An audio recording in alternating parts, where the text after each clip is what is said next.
Hello friends, एक बार फिर आप सभी का स्वागत है हमारे चैनल अध्यात्म सरोवर में। दोस्तों, क्या आप जानते हैं कि आखिर हिलने डुलने वाली यह पृथ्वी स्थिर कैसे हुई? दोस्तों, इस पृथ्वी पर असंख्य पर्वत, वन, सागर, ग्राम, विहार और नगर स्थित हैं। इसके बावजूद पृथ्वी स्थिर है। हिंदू धर्म ग्रंथों में इससे संबंधित एक कथा का उल्लेख किया गया है। दोस्तों, इस रोचक कथा को शुरू करने से पहले मेरी आपसे एक रिक्वेस्ट है कि अगर आपको हमारा यह वीडियो अच्छा लगे तो वीडियो को लाइक और चैनल को सब्सक्राइब करने के साथ ही बेल आइकन को जरूर दबा दीजिएगा, जिससे भविष्य में भी हम आपको ऐसी ही महत्वपूर्ण जानकारियां उपलब्ध कराते रहें। तो चलिए दोस्तों, शुरू करते हैं। दोस्तों, महाभारत के अनुसार महर्षि कश्यप की 13 पत्नियां थीं। इनमें से कद्रु भी एक थी। सभी नाग कद्रु की संतान हैं। महर्षि कश्यप की एक अन्य पत्नी का नाम विनता था। पक्षी राज गरुड़ विनता के ही पुत्र हैं। महर्षि कश्यप की पत्नी कद्रु के पुत्र नाग थे। उन सभी नाग पुत्रों में महायशस्वी शेषनाग को अपनी माता का स्वभाव अच्छा नहीं लगता था। इसलिए उन्होंने कद्रु का साथ छोड़कर तपस्या करने का निश्चय किया। शेषनाग गंधमादन पर्वत पर बद्रिकाश्रम तीर्थ में रहते हुए ब्रह्मा को प्रसन्न करने के लिए तप करने लगे। वह केवल वायु पीकर रहते और संयम पूर्वक व्रत का पालन करते थे। शेषनाग ने अपनी इंद्रियों को भी वश में कर लिया था। इतना ही नहीं, बाद में उन्होंने गोकर्ण, पुष्कर, हिमालय के तटवर्ती प्रदेशों तथा भिन्न भिन्न पुण्य तीर्थों और देवालयों में भी रहकर संयम नियम के साथ एकांतवास का पालन किया। ब्रह्मा जी ने देखा कि शेषनाग के घोर तप के चलते उनके शरीर का मांस, त्वचा और नाड़ियां सूखने लगी थीं। वह सिर पर जटा और शरीर पर वल्कल धारण करके मुनिवृत्ति से रहते थे। उनमें सच्चा धैर्य था और वह निरंतर तप में लीन थे। यह देखकर एक दिन ब्रह्मा जी उनके पास आकर बोले, शेष, तुम यह तप किस लिए कर रहे हो? तुम्हारी इस कठोर तपस्या के कारण संपूर्ण प्रजा संतप्त हो रही है।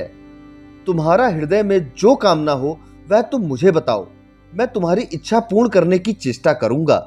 शेषनाग बोले, प्रभु, मेरे सहोदर सर्प भाई मंदबुद्धि हैं।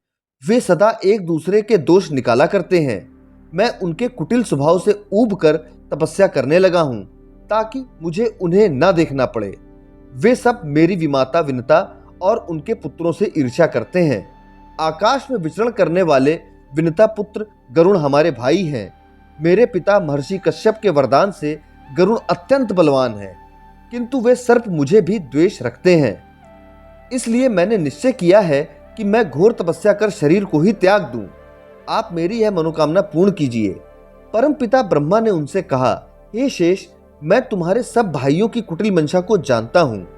उनकी माता कद्रु भी उन्हीं की भांति कुटिल है। उसके किए अपराधों के कारण ही तुम्हारे सर्प भाइयों के मन में भय उत्पन्न हो गया है।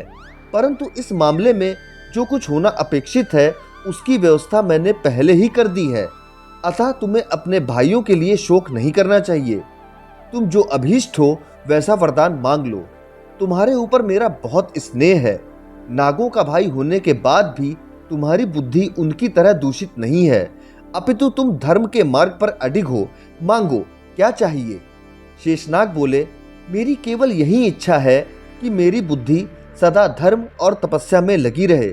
ब्रह्मा जी ने उत्तर दिया, शेष, मैं तुम्हारे इंद्रिय संयम और मनोनिग्रह से अत्यंत प्रसन्न हुआ।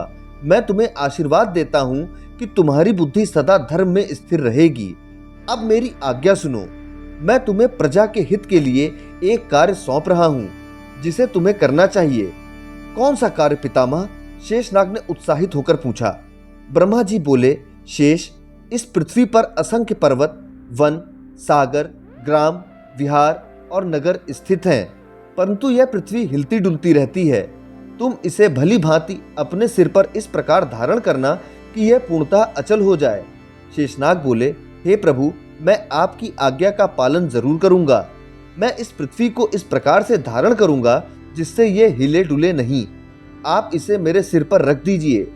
ब्रह्मा जी ने कहा, शेष, तुम पृथ्वी के नीचे चले जाओ। यह स्वयं तुम्हें जाने के लिए मार्ग देगी।